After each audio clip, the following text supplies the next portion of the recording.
نحمده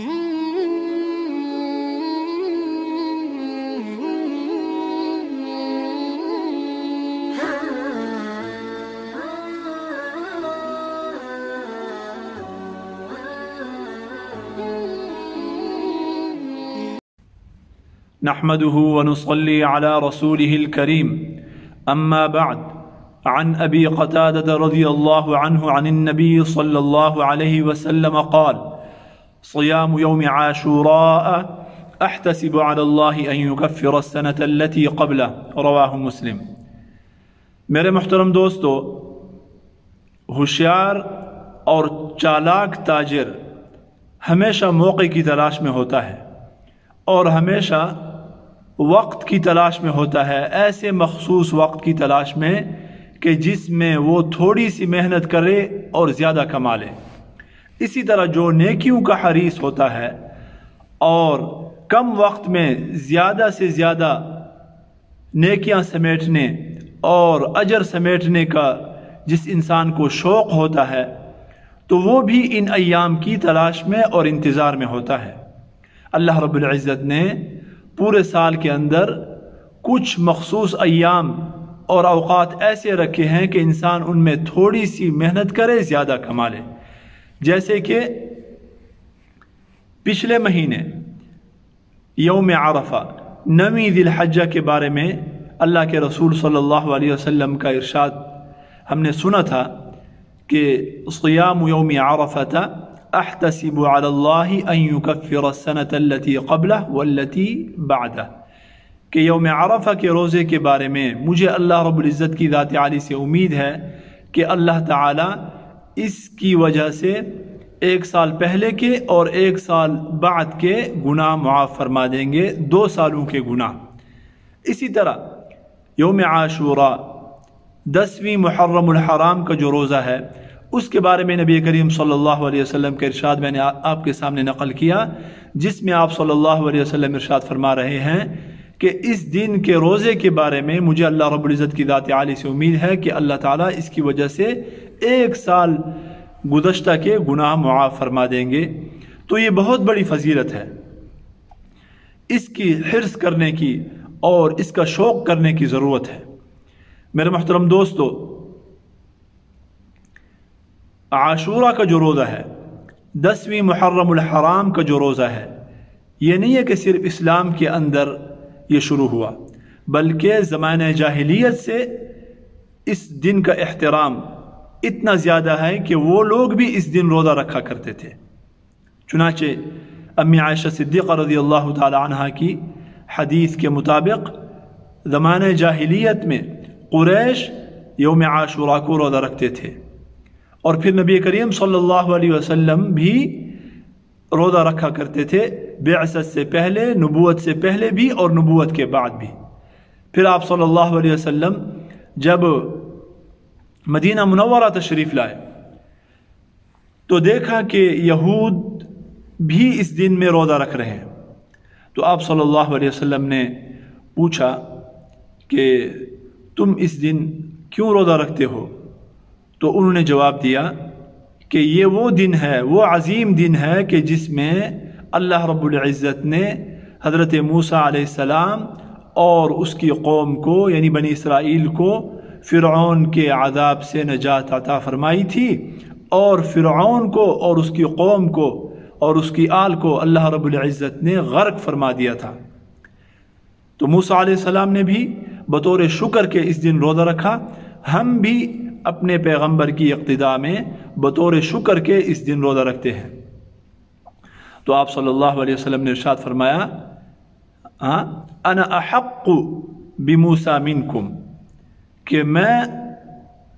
تم سے زیادہ موسیٰ علیہ السلام کے قریب ہوں اور زیادہ اس کا حقدار ہوں۔ کیوں؟ اس لیے کہ موسیٰ علیہ السلام بھی موحد تھے، اور آپ صلی اللہ علیہ وسلم اور مسلمان بھی کیا ہیں؟ موحد ہیں۔ تم لوگ یعنی یہود تو شرک میں مبتلا ہو گئے، وقالت الیہود عزیر بن اللہ وقالت النصارى مسیح ابن اللہ، کہ یہود نے جو نا عزیر کو اللہ کا بیٹا بنا دیا، اور عیسائیوں نے اور نصارہ نے حضرت عیسیٰ علیہ السلام کو اللہ کا بیٹا بنا دیا۔ تو اللہ کے رسول تو موحد تھے، لہذا اللہ کے رسول نے فرمایا کہ میں تم سے زیادہ موسیٰ علیہ السلام کے قریب ہوں، لہذا مجھے تو زیادہ چاہیے کہ میں اس دن جو ہے نا روزہ رکھوں۔ لہذا آپ صلی اللہ علیہ وسلم نے خود بھی روزہ رکھا، آپ صلی اللہ علیہ وسلم تو پہلے بھی رکھتے تھے، تو صحابہ کو بھی حکم فرمایا کہ آپ نے بھی اس دن روزہ، کہ تم نے بھی اس دن روزہ رکھنا ہے 10 محرم کو۔ اور پھر شروع میں یہ روزہ، شروع اسلام میں یہ روزہ واجب تھا، علماء فرماتے ہیں کہ یہ روزہ واجب تھا، اور احادیث بھی ہیں کہ جن سے معلوم ہوتا ہے کہ یہ روزہ واجب تھا۔ ان احادیث میں حضرت سلمۃ بن الاکوع رضی اللہ تعالی عنہ ایک صحابی ہیں، وہ فرماتے ہیں ان رسول اللہ صلی اللہ علیہ وسلم امر رجلا من اسلم ان اذن فی الناس، کہ نبی کریم صلی اللہ علیہ وسلم نے بنو اسلم میں سے ایک بندے کو حکم دیا کہ لوگوں کے اندر جا کر اعلان کر دو، یہ اعلان کر دو من کان آکل فلیصم بقیت یومہ ومن لم یکن آکل فلیصم فإن اليوم عاشوراء، اخرجہ البخاری، کہ تم میں سے جو لوگ کھا پی رہے ہیں اور انہوں نے کھا پی لیا ہے تو انہیں چاہیے کہ باقی دن ایسے ہی پورا کر لیں بغیر کھائے پیے، اور جنہوں نے ابھی تک کچھ نہیں کھایا پیا تو وہ روزہ رکھ لیں، روزے کی نیت کر لیں، اس لیے کہ یہ دن بہت ہی بڑا دن ہے، عاشورہ کا دن ہے، 10ویں محرم الحرام ہے، اس دن ہم نے روزہ رکھنا ہے۔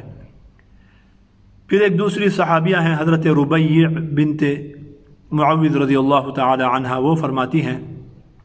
ارسل رسول اللہ صلی اللہ علیہ وسلم غداة عاشوراء الى قرى الانصار التي حول المدینہ،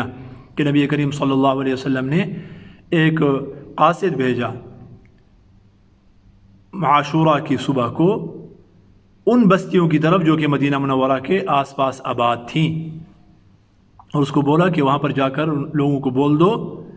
من کان اصبح صائما فلیتم صومہ، جس نے صبح اس حالت میں کی ہے اور ابھی تک وہ اس حالت میں ہے کہ اس نے کچھ نہیں کھایا پیا، وہ صائم ہے یعنی کچھ کھایا پیا نہیں ہے، تو اپنے روزے کو کنٹینیو کرے اور اپنے روزے کو پورا کر لے، مغرب تک کچھ نہ کھائے۔ وَمَنْ كَانَ مُفْطِرًا فَلْيُتِمَّ بَقِيَّةَ يَوْمِهِ،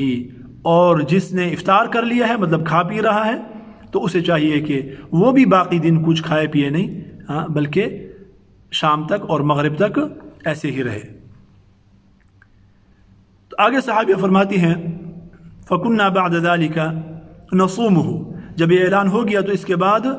ہم بھی یہ روزہ رکھنے لگی، نہ یہ کہ صرف ہم روزہ رکھنے لگی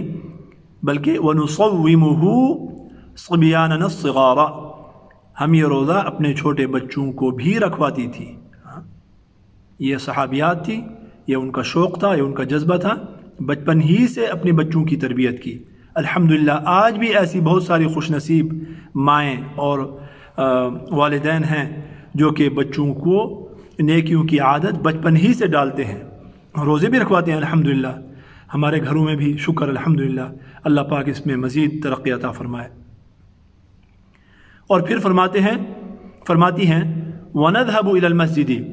ہم مسجد بھی جاتی تھی، یعنی اس دن روزہ رکھا ہوتا مسجد بھی چلی جاتی تھی، لیکن بچے بھی ہمارے ساتھ ہوتے تھے، تو بچوں نے تو کھیلنا ہوتا ہے، ان کو ہم نے روزہ بھی رکھوانا ہے، تو بچوں کا خطرہ ہوتا ہے کہ ایسا نہیں ہو کہ روزہ توڑ نہ دیں، تو ان کو بہلانے کے لیے، دل بہلانے کے لیے ان کا، تاکہ وہ مشغول ہو جائیں اور اس طرف کھانے پینے کی طرف ان کی توجہ نہ ہو، ہم کیا کرتی تھی فَنَجْعَلُ لَهُمْ اللُّعْبَةَ مِنَ الْعِهْنِ، ان کے لیے ہم جو ہے نا اون کے وہ کھلونے بناتی تھی۔ فَإِذَا بَكَى أَحَدٌ مِّنْهُمْ فَإِذَا بَكَى أَحَدُهُمْ أَعْطَيْنَاهَا إِيَّاهُ، جب ان میں سے کوئی ایک روتا اور کہتا کہ مجھے بھوک لگی ہے، مجھے پیاس لگی ہے، یا ویسے روتا، تو ہم ان کھلونوں میں سے ایک کھلونا جو ہے نا ان کو دے دیتے اور اس کو جو ہے نا چپ کراتے حتی یکون الافطار، یہاں تک کہ افطار کا وقت جو ہے نا ہو جاتا۔ ٹھیک ہے، یہ صحابیات تھی۔ تو ان دونوں احادیث سے معلوم ہوا جو کہ وجوب کے اوپر جو ہے نا دلالت کر رہی ہیں۔ اس کے بعد پھر نبی کریم صلی اللہ علیہ وسلم جب وہاں پر آ گئے یعنی مدینہ منورہ تو کچھ عرصہ کے بعد بلکہ 2 ہجری میں ہی رمضان کی فرضیت آ گئی اور روزے فرض ہو گئے۔ جب رمضان کے روزے فرض ہوئے تو یہ جو وجوب تھا عاشورہ کے روزے کا پہلے واجب تھا، اب رمضان کے روزوں کے وجوب کے ساتھ اور فرضیت کے ساتھ ان کا وجوب ختم ہو گیا، البتہ ان کا مستحب ہونا، ان کا استحباب اور فضیلت کی چیز ہونا قیامت تک باقی ہے۔ ٹھیک ہے نا جی؟ پھر ایک ایسا وقت آیا کہ صحابہ کرام رضی اللہ عنہم اجمعین نے آپ صلی اللہ علیہ وسلم سے عرض کیا، یا رسول اللہ یہ لوگ تو اس دن کی بہت زیادہ تعظیم کرتے ہیں، تو ہم میں اور ان میں کچھ نہ کچھ فرق؟ تو آپ صلی اللہ علیہ وسلم نے فرمایا لَإِنْ عِشْتُ إِلَىٰ قَابِلٍ لَأَصُومَنَّ التَّاسِعَ، اگر میں آئندہ سال زندہ رہا تو میں پھر 9ویں محرم الحرام کا روزہ بھی اور تاسوعہ کا روزہ بھی رکھوں گا۔ لیکن پھر اللہ کا کرنا یہ ہوا اور اللہ کو یہ منظور تھا کہ آپ صلی اللہ علیہ وسلم اگلے سال تک زندہ نہیں رہے بلکہ اس دنیا سے پردہ فرما گئے، لیکن آپ صلی اللہ علیہ وسلم حکم فرما گئے۔ یہ سنت قولی تھی جس کے اوپر صحابہ نے بعد میں عمل کیا، اور آپ صلی اللہ علیہ وسلم کی خواہش تھی جس کو صحابہ نے اور مسلمان ابھی پورا کر رہے ہیں۔ لہذا میرے محترم دوستو، ہم اور آپ کو چاہیے کہ عاشورہ کا روزہ رکھیں، اس کا اہتمام کریں۔ یہ دن روزہ رکھنے کا ہے اور روزہ کھولنے کا نہیں ہے۔ اس دن روزہ خڑپ نہیں بننا چاہیے کہ حلیمیں پک رہی ہیں، حلیم کی دیگیں ہیں، بریانیاں پک رہی ہیں، سبیلیں لگی ہوئی ہیں۔ یہ کیا ہے میرے بھائی؟ اللہ کے رسول صلی اللہ علیہ وسلم نے روزہ رکھا، آپ کے صحابہ نے روزہ رکھا، حضرت حسن حضرت حسین رضی اللہ تعالی عنہما انہوں نے روزہ رکھا ہے، اہل بیت نے روزہ رکھا ہے، اور ہم کھا پی رہے ہیں۔ یہ کیسی محبت ہے؟ اس دن ہمیں کیا کرنا ہے؟ ٹھیک ہے کھلائیں پلائیں، کھلانا پلانا بہت اچھی بات ہے، اور یہ نیکیوں کا بہت بڑا جو ہے وہ باب ہے، ابواب البر میں سے ہے، بہت بڑا دروازہ ہے نیکیوں کا الگ سے۔ لیکن آپ کھلائیں پلائیں اس انداز سے کہ آپ کو ثواب بھی ہو اور اس سنت کے اوپر عمل بھی ہو جائے۔ سنت کے مطابق عمل ہوگا تو مقبول ہوگا، نہیں ہوگا تو مقبول نہیں ہے، اگرچہ آپ بہت کچھ کر لیں۔ آپ لگائیں سحری کے دسترخوان، آپ لگائیں افطاری کے دسترخوان، یہاں پر آپ حلیم بھی پکائیں، بریانی بھی پکائیں، جو بھی کچھ کرنا ہے سب کچھ جو ہے نا لا کر حاضر کر دیں، آپ کو کسی نے منع نہیں کیا، لیکن اس دن روزہ رکھنا ہے۔ پھر آپ صلی اللہ علیہ وسلم نے فرمایا کہ میں اگر آئندہ سال زندہ رہا تو 9ویں کا بھی رکھوں گا، لہذا 9ویں کا بھی رکھنا چاہیے۔ علماء فرماتے ہیں کہ اس میں مراتب ہیں محرم الحرام کے روزوں میں۔ اگر کوئی انسان صرف عاشورہ کا روزہ رکھ لیتا ہے یہ بھی کافی ہے، اس سے بھی یہ فضیلت حاصل ہو جائے گی اور یہ ثواب حاصل ہو جائے گا، اور پچھلے ایک پورے سال کے گناہ جو ہے نا اللہ رب العزت معاف فرما دیں گے۔ دوسرا درجہ اس کا یہ ہے کہ انسان جو ہے 9ویں کا روزہ بھی ساتھ ملا لے، جس طرح کے حدیث میں باقاعدہ 9ویں روزے کے الفاظ آتے ہیں، تو 9ویں 10ویں یہ کرے۔ اور تیسرا درجہ یہ ہے کہ انسان 11ویں کا بھی ساتھ ملا لے، اور یہ کامل درجہ ہے، اکمل درجہ ہے، مکمل درجہ ہے، اس لیے کہ ایک حدیث میں جو ہے نا بعد کے الفاظ بھی آتے ہیں کہ ایک دن پہلے روزہ رکھو اور ایک دن جو ہے نا یا ایک دن جو ہے نا بعد میں روزہ رکھ لیا کرو، ٹھیک ہے نا جی۔ اور پھر اگر آپ 11ویں کا روزہ بھی ساتھ رکھ لیتے ہیں، 3 روزے رکھ لیتے ہیں، تو نبی کریم صلی اللہ علیہ وسلم کی ایک اور سنت کے اوپر عمل ہو جاتا ہے جس کو ہم نے چھوڑا ہوا ہے، جس کو ہم نے ترک کیا ہوا ہے۔ میرے محترم دوستو، اس کے اوپر عمل کرنے کی ضرورت ہے، اور وہ سنت کیا ہے؟ وہ ہے ہر مہینے 3 روزے رکھنا۔ نبی کریم صلی اللہ علیہ وسلم نے ہر مہینے 3 روزے رکھے ہی ہیں۔ آپ صلی اللہ علیہ وسلم نے اپنے صحابہ کو اس کی وصیت فرمائی، چنانچہ حضرت ابو حریرہ رضی اللہ تعالی عنہ فرماتے ہیں اوصانی خلیلی صلی اللہ علیہ وسلم بثلاث،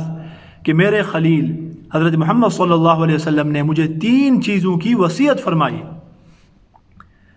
اور ان 3 چیزوں میں پہلی چیز کیا ہے؟ پہلی چیز ہے صیامی 3 ایام من کل شہر، ہر مہینے میں سے 3 دن روزے رکھنا، ٹھیک ہے جی۔ اور دوسری وصیت وہ کیا ہے؟ وَرَكْعَتَيِ الضُّحَىٰ، اور چاشت یا اشراق کی 2 رکعتیں پڑھنا، وَأَنْ أُوتِرَ قَبْلَ أَنْ أَنَامَ، اور سونے سے پہلے وطر پڑھ کے سوؤں، یہ تیسری وصیت۔ تو ان 3 وصیتوں میں سب سے پہلی وصیت فرمائی کہ ہر مہینے میں 3 دن روزے رکھو۔ اسی طرح دوسرے صحابی ہیں حضرت ابو الدرداء رضی اللہ تعالی عنہ، ان کو بھی بعینہ ہی یہی 3 نصیحتیں فرمائی۔ فرمایا اوصانی خلیلی اوصانی حبیبی، یہاں پر حبیب کا لفظ ہے، اوصانی حبیبی صلی اللہ علیہ وسلم بثلاث لن ادعہن ما عشت، کہ مجھے میرے حبیب صلی اللہ علیہ وسلم نے 3 وصیتیں فرمائیں کہ ان کو ہرگز میں نہ چھوڑوں جب تک کہ زندہ ہوں، اور اس میں بھی پہلی کیا ہے؟ بصیام 3 ایام من کل شہر، ہر مہینے کے 3 روزے رکھنا، وصلاۃ الضحیٰ وَأَلَّا أَنَامَ قَبْلَ أَنْ أُوتِرَ، اور یہ کہ تب تک نہ سوؤں جب تک کہ وطر نہ پڑھ لوں۔ یہ 3 وصیتیں ان کو بھی فرمائیں، ٹھیک ہے جی۔ تو اگر ہم 9ویں کا 10ویں کا 11ویں کا تینوں روزے رکھ لیں گے تو اس سنت کے اوپر بھی عمل ہو جائے گا، اس سنت کے اوپر عمل کرنا چاہیے، ہر مہینے 3 روزے رکھنے چاہیے۔ پھر علماء فرماتے ہیں کہ بہتر تو یہ ہے، آپ صلی اللہ علیہ وسلم نے بھی زیادہ تر اس طرح رکھا ہے کہ ایام بیض کے روزے رکھنے ہیں۔ 3 دن روزے رکھے ہیں، کون کون سے؟ 13ویں، چاند کی 13ویں، 14ویں اور 15ویں، ٹھیک ہے نا جی۔ لیکن اس کے علاوہ بھی رکھے ہیں، جیسے کہ حضرت عائشہ صدیقہ رضی اللہ تعالی عنہا کی حدیث سے معلوم ہوتا ہے کہ آپ صلی اللہ علیہ وسلم نے پورے جو مہینہ ہوتا ہے اس کے کسی بھی حصے میں روزے رکھے ہیں۔ جب ان سے اس بارے میں پوچھا گیا تو انسان اگر پہلے رکھ لے تب بھی کوئی حرج نہیں، بعد میں رکھ لے کوئی حرج نہیں ہے، درمیان میں رکھ لے تو بہت بہتر ہے، ہاں 13ویں 14ویں اور 15ویں کو۔ اور اگر الگ الگ رکھتا ہے، یعنی پورے ایک ساتھ نہیں رکھتا، ہاں ایک پہلے عشرے میں رکھ لیتا ہے، ایک دوسرے میں رکھتا ہے، ایک آخری میں رکھتا ہے، تب بھی اس فضیلت کے اوپر جو ہے نا وہ عمل ہو جائے گا اور آپ صلی اللہ علیہ وسلم کی سنت زندہ ہو جائے گی۔ اس کے اوپر عمل کرنے کی ضرورت ہے میرے محترم دوستو۔ جب ہم تینوں روزے رکھیں گے تو اس سنت کے اوپر بھی عمل ہو جائے گا۔ اللہ رب العزت ہم سب کو عمل کی توفیق عطا فرمائے۔ وآخر دعوانا ان الحمد للہ رب العالمین۔